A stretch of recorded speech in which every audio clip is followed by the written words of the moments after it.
This is the CNC Geekcast, the podcast where two guys with speech impediments talk about movies. I'm Joseph Collins. And I'm Paul Combs. On today's episode, we'll be talking about The Disaster Artist. We're going to be talking about the characters, the plot, and how this movie is important because of another movie. So stay tuned! So what did you think of The Disaster Artist? I know you're a fan of The Room. So what did you actually think of watching the movie about the other movie's creation? It was a good movie. I really liked it. I especially enjoyed James Franco performance. I mean, if he doesn't get an Oscar nomination for this, which is, I think it's a shoo-in for this at this point. I think he has to be. Truthfully, I actually forgot I was watching James Franco at times. Yes, especially that scene where Tommy was rehearsing. I'm like, can you forget the accent? And he just starts, I'm like, I love it. I love it. I did too. Truthfully, this film was better than I thought it was going to be. Why so? I always thought we was going to get a good movie because it is an interesting book, learning about everything that went wrong behind the scenes of the movie. Mm-hmm. But I was always concerned that it was going to kind of have Tommy as a butt of a joke. Yeah. He's a famously weird guy and famously kind of mysterious guy. So I was worried he was going to be like more of an antagonist role or just be the butt of a joke a lot. But I think the movie did a good job humanizing him, giving him a heart. Yeah, and I think that when it comes to the book, The Disaster Artist, it was like when Amazon, like a top seller. I don't know if it was a top seller. Okay. I know it was popular with my friends, but... Yeah. Well, I mean, it makes sense because if you know The Room, you definitely want to know what went wrong or what exactly went down behind the scenes. And this movie does a really good job of, at least for the first part of it, highlighting... Actually, something that I never really thought this movie would have done. It does a very good job of giving you heart and giving you a strong, I guess, kind of a strong message of friendship, I guess is the right way to put it. Actually, I think that's the perfect way to put it, because the film is kind of centered around the friendship of Tommy and Greg. Yeah. The film even opens with them in acting class together, and the film opens with their introduction to one another. Yeah. I think it's also an introduction, or not introduction, but it also shows that Greg... saw Tommy as fearless because he was willing to do whatever on stage, even though Tommy wasn't really good at it. And then Tommy, I guess, saw some kind of talent in Greg. Well, I think with Tommy, it was more that he wanted the connection to begin with. Mm-hmm. Because think about it, like when we see Tommy in the film, he doesn't really talk about his other friends. Yeah. Implying that he really doesn't have many. And so when Greg approaches him like, hey, basically, you can be my friend, Tommy, like, goes all out. Mm-hmm. In fact, I mean, as the last half of the movie shows, The Room was kind of made for Tommy and Greg. Mm-hmm. Oh, yeah, that makes sense, because there's a scene where Greg and Tommy went out to Hollywood, and they decided to go pursue their acting careers, but nothing was happening for them. And then Greg was like, we shouldn't be giving up. At the same time, it's difficult.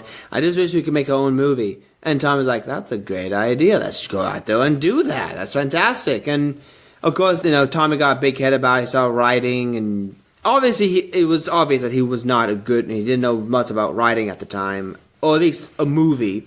But I thought the first half of this, or the first fourth of this movie, or third of this movie, just did a very good job of just highlighting the friendship and the struggles that they went through. No, I think it did, too. And I think it... And interestingly enough, the two are still friends togetger, like even today in real life. Yeah. Like, this film did help kindle a lifelong friendship. It did. But the thing that of course people went to this movie to see was, of course, behind the scene stories of the making of The Room. I find it to be very interesting about how Tommy, when they decided to make a movie, the first thing he did was he went to the camera guys to rent movies, and he was like, no, I want to buy this stuff. And he was very persistent on that. Well, I think it's kind of funny because it goes around, like, sometimes your ego gets in the way a lot. Mm-hmm. That's exactly what that was showcasing, was that Tommy couldn't even take a step back and was like, hey, this isn't the way things are really done. Yeah. That's really showcased a lot of the problems with The Room as a whole, that Tommy couldn't step back and be like, okay, maybe I should listen to other people once in a while. I don't know what got in the way, but he just was persistent in doing it his way because you see in the movie that he was able to give a lot of inspirational speeches, and that's another thing I was surprised about this film, because when things go down or things went down before the movie, he gave a lot of inspirational speeches. He did give some inspirational speeches, but he also gave some speeches that boiled down to basically, I am God.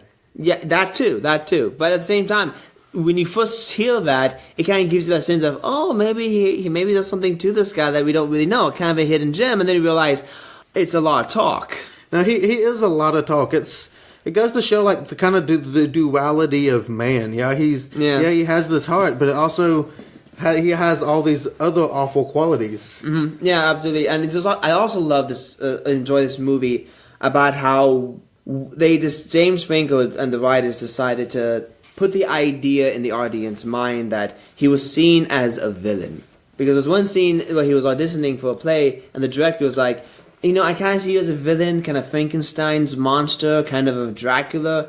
And Tommy was like, I'm not the villain. But then there's a scene in the movie where when he was on set, he was he was completely terrible. What's cool about that kind of is I can actually see why Tommy looks at himself as the all-American hero. Mm. Like, we've all heard the story of the American dream, like coming to America, pulling yourself up by your bootstraps, and making a name for yourself. That's exactly what Tommy Wiseau actually did. Based on what I actually know of Tommy Wiseau's story, he was an immigrant who came to America with not a lot, and was able to, like, build a fashion empire somehow. Oh, really? He's in fashion? I think he's like I think it's like wholesale fashion. Okay. Like, you can actually see, like, kind of why he looks at himself as the hero. He is the self-made person that a lot of people aspire. Well, the movie also did a very good job of showing the inspiration for a lot of lines in the movie. Well, him and Greg was watching old movies about James Dean. James Dean, yeah. And how he saw himself as James Dean. That to him was the world of Hollywood. And you could see that he had this persona about Hollywood, this idea, this simplistic, broad stroke, mythos idea of Hollywood. Well, because it was very specifically like Rebel Without a Cause, where James Dean doesn't really listen to anybody, and he's in the right. And that's how Tommy Wiseau styled himself. Admittedly, I actually need to watch James Dean. I should be ashamed of myself. I've never seen any James Dean films. Well, was those only 3, right? Yes. Unfortunately, before he tragically passed away. Yes. But no, I thought that is another thing the movie did very well, is that it basically showed us the origins of this stuff. So that when the moments came when he was making the movie, you could see his inspiration for not only his script and his writing, his acting, and the dialogue, but as we mentioned, just his attitude on set. Yeah, his attitude was detrimental to a lot of things. Mm-hmm. No, absolutely. Because when we talk about The Room is considered to be the Citizen Kane of bad movies. And the reason why is of the fact that you can look at a movie, and we've done this on the show, we've had our complaints, we've had our issues, and we've talked about movies that we thought were bad, and we mentioned, okay, this had bad characters, this had bad scripting, but it was always maybe one element or two elements off when it comes to this movie, and we were always like, praise it, well, it deserves praise. This movie pretty much failed on all rounds. No, it did. I imagine most of the people have seen The Room if they're a fan of The Disaster Artist, but The Room famously has bad pacing, bad acting, bad dialogue, bad everything. Editing was the scenes were just all over the place. There's editing, there's scenes that are out of focus. There's nothing goes there's some scenes that don't go anywhere. Like those two people who come into the apartment, they make love, and that's it. Who are they? We don't know. They're just there. Somebody has cancer that doesn't come back. Actually, my favorite thing about the making of The Room and The Disaster Artist, though, was like seeing all these random celebrities. Oh, really? It was like, I was like watching it. I was like, hey, that's Zac Efron. Like, what is Zac I saw that guy too. Yeah. And I was like, and Denny was played by Josh Hutcherson from The Hunger Games. That's another interesting thing I noticed about movies. Like when I saw like Joss Whedon watch movies or Christopher Nolan, is like when actors find a director or fellow actors they really enjoy, they won't mind doing these movies over here.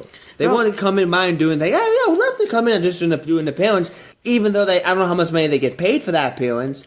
Truthfully, I'd imagine sometimes they just do it like, I'll come to set. I don't care about money. Just to be fun. Yeah, exactly. Like, and I find that interesting. I totally would if I could. Like, you wouldn't have to pay me. Just I'll show up in the movie for a second. No, I would. No, I would definitely sit there and just deliver a line for you guys. I'll be a stormtrooper in Star Wars. I'll be one of the rubber pirates. I go crashing into the ship, give my all in that one line. I wouldn't mind. Like Daniel Craig in The Force Awakens. Exactly. Except for I don't like the idea of have my mind controlled. But it'll be cool.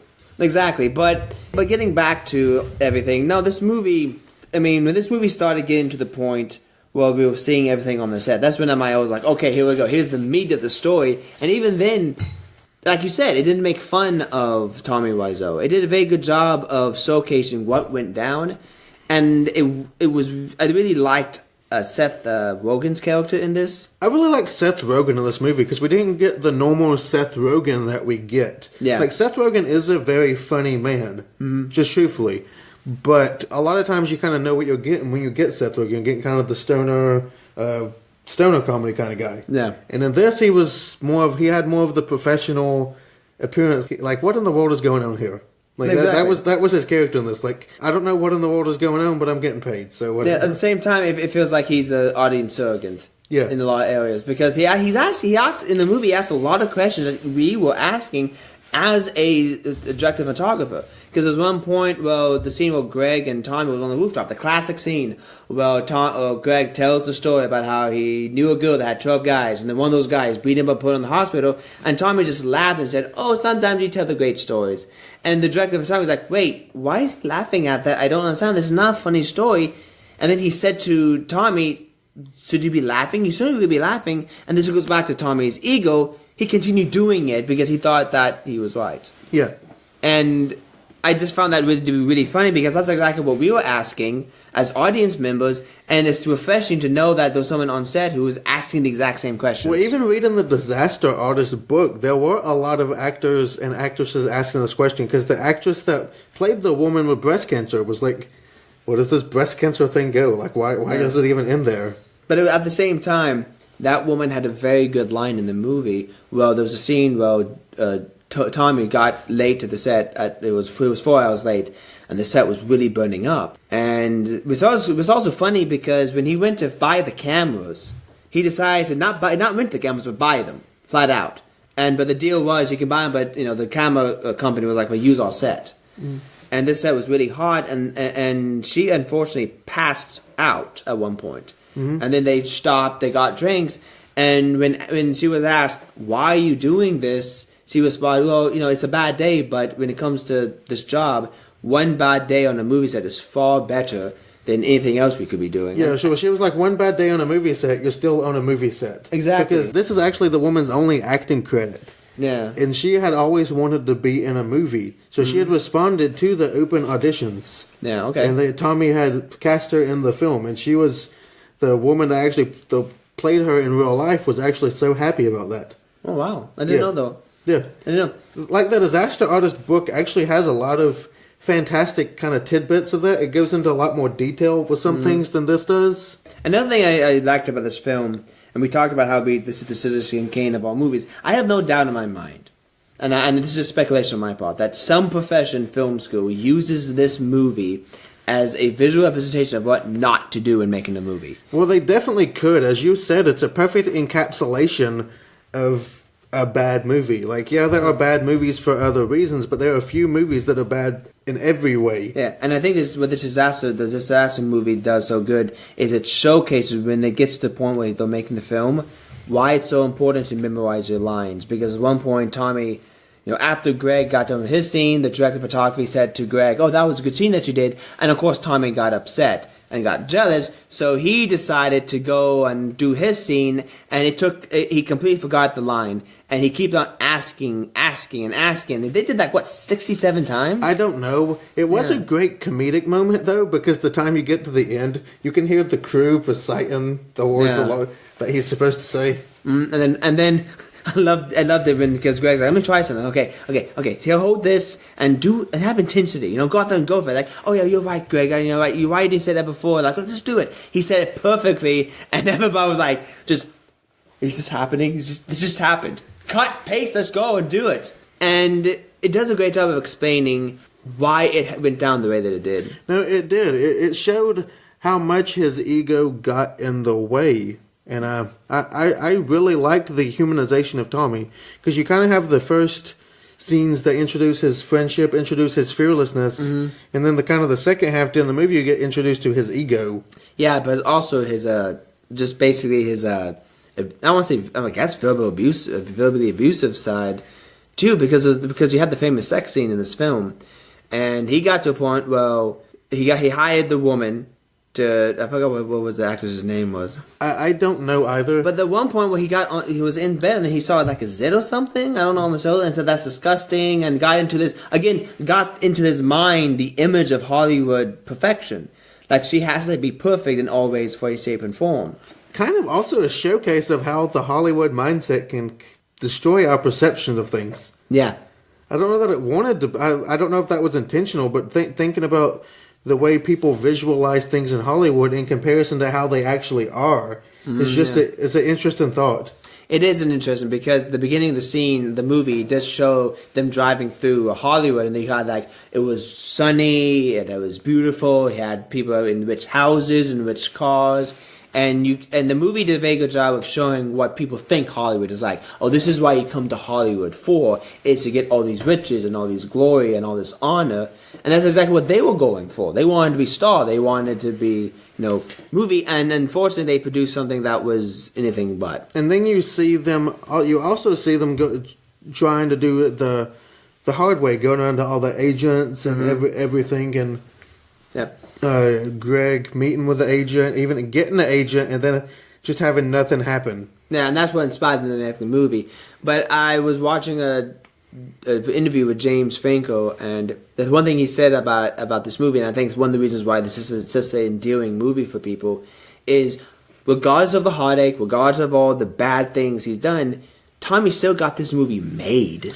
No, that is impressive, and I actually kind of find the movie inspirational in that regard. Yes. It's like all the obstacles that Tommy had, a lot of them were obstacles that should have been there, truthfully, but he kind of did it anyway. Yeah. And that's inspirational in a weird kind of way. Yeah, because there's a scene in this movie where Greg had an opportunity to be in an episode of Malcolm in the Middle, because he met one of the stars. He met Bryan Cranston. He met Bryan, and who was a friend of his girlfriend, actually. And this really goes to show that Mark at the time, even maybe today, I don't know, sometimes couldn't say no to Tommy. And he really couldn't say no to a lot of people, because at one point he asked Tommy, look, I need this day off. Can you reschedule? And of course Tommy said, no, I don't want you to go. You're betraying me. And it just goes to show that even though that Mark couldn't get what he wanted, Tommy still was able to get the thing made, like you said. Yeah. And it just does a very good job. And there was one thing I didn't want to say I didn't really like about, not the movie, but I didn't like the fact that Tommy wouldn't let that happen. I mean, that does bother me. It bothers me too, and it actually made me angry at Tommy while watching it. Me too. Yeah. Like I was like, really, dude? Like this is the person's a chance for this person. A breakout, yeah. Or at least get something on film, and then it's like you couldn't reschedule. Yeah. And I feel the same way that girl's girlfriend felt. It's like, really? And then she just walked out of the store. I'm not like, yeah. But I think that's why the first half was so important before the movie got made. Yeah. Because you saw how Tommy viewed his friendship. You saw that Greg was kind of the only one he had. Mm-hmm. And he knew, and we even as the audience knew, that if Greg was successful, he would have left Tommy behind. Yeah. I mean, because Tommy didn't really have it. No, unfortunately, didn't really have... Yeah. Yeah, and this movie does a good job. I mean, you can see why Tommy doesn't have friends, of course, and you can sympathize with Greg in that circumstance, but you can also sympathize with Tommy. Because you understand that he may not have another shot of a good friend like this. Yeah, and for him, it's more than just about making a movie. It's about making a movie with his friend. Yeah. So, and, I mean, it makes you angry at Tommy, but then you understand his motivation. That's why, as I said, I think the movie did a very good job humanizing Tommy and doing him more than a villain. Because think about it, had the film just been shown from Greg Sestero's perspective, Tommy definitely would have came off looking like a villain. Exactly. And no, this does a good job of doing exactly what a type of film like this does. Humanize people. Show that people are not perfect, and they show the good sides and bad sides. I mean, the film also did a very good job kind of walking the line between comedy and drama. Yes, I agree with that. Because there's a lot of moments that are funny in this film that I did laugh at, and a lot of moments I laughed, but at the same time, a lot of parts, I was really uncomfortable watching. Like that sex scene. The sex scene, actually, I was really uncomfortable watching him walk on the set.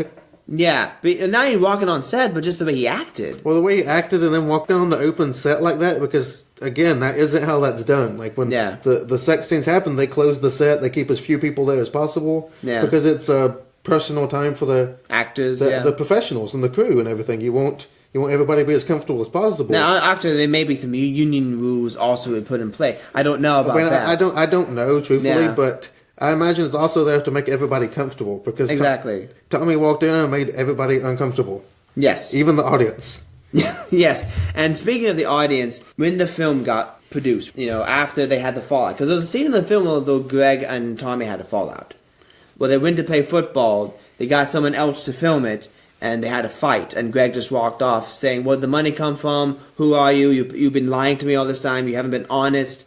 And he thought at that point it was done, the friendship was over. But then Tommy came back a couple months later, and said, look, let's go to the premiere. I was like, wait, this thing got made? Yeah. Yeah, and I mean, Greg saw it. Greg saw the poster of The Room on a billboard. Even he was amazed. He didn't want it to be made because he didn't want that on his image attached to it. And I just love the movie where he went to the premiere, and even then, Tommy showed. I love the scene where he was driving up to the movie theater, and then he drove away before they went up. And they said, "Well, why are you driving away?" And he said, "There's not enough people though. We gotta be the last one there, just like real Hollywood movie." I mean, even back then, he was going with the persona of the movie theater, and I love that moment in the movie theater where we saw the audience reaction because that was us. No, it was definitely us. You have that moment of, what the crap am I actually watching? Yeah. And then you kind of just go with it, and you're like... Then you realize, oh, okay, and you just start laughing because it's okay to laugh at that point because it's like you have to give way to the absurd. And I think that's a line from Star Trek: The Next Generation where Picard, being the captain of the ship, who came across people who were like primitive kind of farmers, had sheep and had hay and stuff, and they used the cargo bay for a living area. And he looked around and saw all this farmland, and he just started laughing. And Rocket was like, I didn't expect that response from you. And Picard said, sometimes you just have to give way to the absurd and just laugh. And that's exactly how I feel the same about this room. You realize it's an absurd thing, and that's one of the things that makes you laugh. But I love that it stood the test of time, though. Yes. Because my first Room premiere was actually with one of our mutual friends, Eric. Mm-hmm. Yeah. And interestingly enough, I actually got to meet Tommy Wiseau. The same night? Yeah, that same night. Oh, wow, okay. I got to meet Tommy Wiseau, and he gave an interview. And I can assure you, he's just as weird in these interviews as he is in the movie. Eric even had a chance to get an interview with him. Yeah, he even interviewed him. You can still find it on Gawker.tv. It's okay, cool. Yeah. Didn't Eric do the interview in the rain? I don't know. No, I remember him telling the story. Maybe I got that wrong. Yeah, I really don't know about all that, but I just find it kind of interesting how the film has stood the test of time. Because think about how many films that come out each year. Yeah, actually, the movie actually started this way. The movie opened up with other people talking about this movie, like other actors and such actors. And they said, and one of the actors actually said that. It's like, oh, you don't remember something happened 10 years ago, but you remember this movie. Yeah.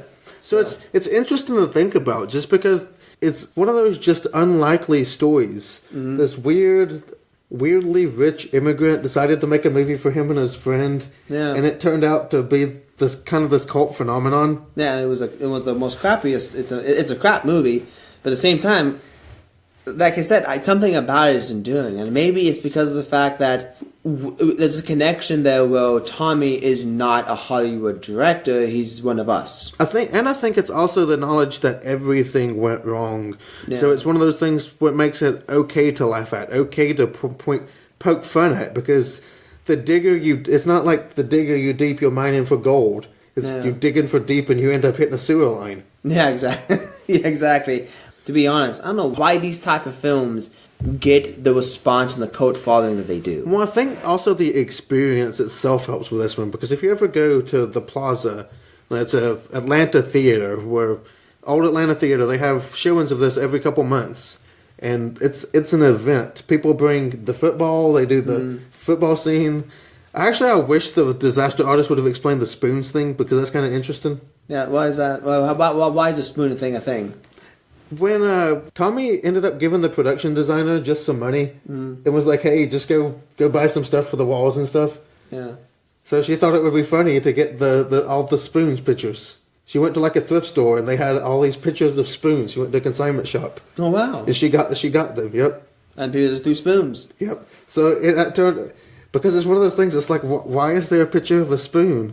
Yeah, I think, actually, you know what? That's it. I think that's what it is, because one of the things that make this movie so interesting is the fact that you're not supposed to laugh during movies, except for it's a comedy. You're not supposed to sit there, and you're supposed to be polite and proper. This movie basically says, throw that out the window, have fun with it, laugh, throw spoons, cheer, holler, do all these things, and people, I think, feel free to express all this stuff and have fun in a movie in a way that you normally don't get to have fun in a movie because of social norms, exactly, about how you're supposed to do the movie. You're supposed to be at least proper. You're supposed to laugh when the movie tells you to laugh, not throughout the entire thing. But I also find it interesting that The Room is such a famous, terrible movie. As we've said many times, it's one of the worst films ever made.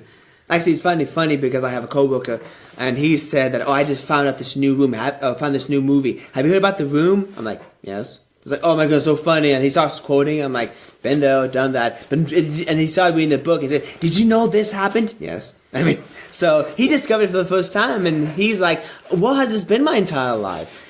That's how it's going to keep living. I imagine people still talking about The Room in 50 years from now. Oh yeah, I mean, and it's really amazing because of what Tommy kept this movie going for like a year or two, or a couple of months. It was in movie theater. Mm-hmm. It only started in one theater. Yep. And I think it was like for 1 month initially, and it was after the initial premiere, it was dead, and then a couple of friends walked into it by chance, and then they decided to show their friends. And when they brought their friends, they kind of made an event out of it. And they do all these traditions that we're now familiar with, like throwing the football, the spoons, and all that. Yeah. And that's kind of how it got made. Was you tell one your friend, and he tells his friend, and then everyone else tells their friend. There's a chain that happens, a chain reaction. But at the same time, this movie making a lot of money too for something that's this bad. What's really interesting though is the fact that, as I said, The Room is one of the worst films ever made. And then now we have The Disaster Artist. Truthfully, I would not be surprised if The Disaster Artist was at least considered for a Best Picture nomination. I know, that's weird, isn't it? It's just one of those weird, like... It is! To say it out loud is just weird. It is weird. It's like, wow, that's... And like I said, it's also... I mean, I remember me and my friends, we made some movies. Well, not really movies, but more like 5-minute shorts that we kind of acted. They had credits and they had music, and didn't we have a story, but we just filmed it and we pretended it was movies, but it was fun to do. And I think that's one of the things that a lot of people, for me at least, it goes to show that, yeah, anybody can do this. You can sit down with a camera, go out there and have sex. It's just fun in general to go out there and just not really be so restrained by professionalism. It's important. Professionalism is important, but just go out there and have fun with it. Not being restrained by any deadlines or anything. It's endearing. The same way as recording is fun. Exactly. And how we're not professionals. Yeah, exactly. We're a couple of amateurs talking about movies in our basement, and it's so much fun. No, but wow, we did a very good job of talking about this, didn't we? No, I think we did. I think we did a good job kind of examining what makes The Room so bad, and in contrast, The Disaster Artist so good. Yeah, I mean, there's a lot of scenes I did enjoy in this movie, but what's on store for us next week? Or the audience, too? I'm not sure how I feel about this. Okay. But we're going to talk about one of Joseph's favorite movies. Why don't you tell them what it is, Joseph? Actually, we did mention how we talked about your favorite movies, but we never talked about one of mine. And now we are talking about one of mine. Well, I just have better taste in movies than you do. Oh, that hurt, Paul. That really hurt. Oh, my goodness. No, actually, people disagree with you on this after that joke, but I know it's just a joke. The movie we're talking about next week is Star Trek VI, The Undiscovered Country. And we're also going to be... I had a little story about this. It was really a good... For me, one of my favorite cinema store moments. And we'll talk about this next week's episode. So, but it's also my birthday coming up, so I decided I had a chance to pick the movie, and you have obligations for it because it's my birthday. Yep. Until then, I'm Joseph Collins. And I'm Paul Combs. And you've been listening to the CNC Geekcast.